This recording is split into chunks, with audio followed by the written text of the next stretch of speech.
Lahat ng business sa buong mundo ay hindi pare-pareho. Mayroong mga business na konti lang yung empleyado pero malaki yung income. Mayroon ding mga business na maraming empleyado, mabot ng hundreds of thousand, million, pero sakto lang ang kinikita nilang income. At mayroon ding mga business na sakto lang ang empleyado nila pero sobrang laki ng income. Kasi bakit naging ganon? Kasi ang income ng maraming empleyado, kunti lang ang kanilang profit. Ang kunti na empleyado ay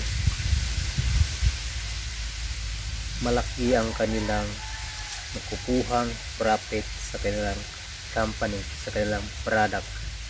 Kaya ganon. Kaya ni Michael Bloomberg, siya ang nagmay-ari ng Bloomberg LP, isang malaking company sa buong mundo. Ang Bloomberg LP ay may location na 176 at mayroong empleyado na 20,000.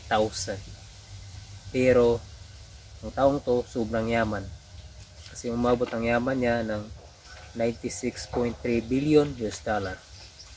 Napakayaman niya, pero ang empleyado niya 20,000 lang. Ganon ang nagagawa ng malaki ang profit ng isang company. Konti lang ang empleyado mo pero malaki ang kita. Ang Bloomberg LP ay isang financial software tools, analytics, equity trading platform, data services, news financial companies, Bloomberg News, Bloomberg Television, Bloomberg Radio, Bloomberg Business Week, at Bloomberg Markets. Ito yung nagawa nilang service na malaki ang profit. Ito ang nagagawa ng malaki ang profit at high-tech. Kasi ang Bloomberg ay isang high-tech na company na gumagamit sila ng high-tech na gamit. Kunti lang empleyado pero malaki ang income.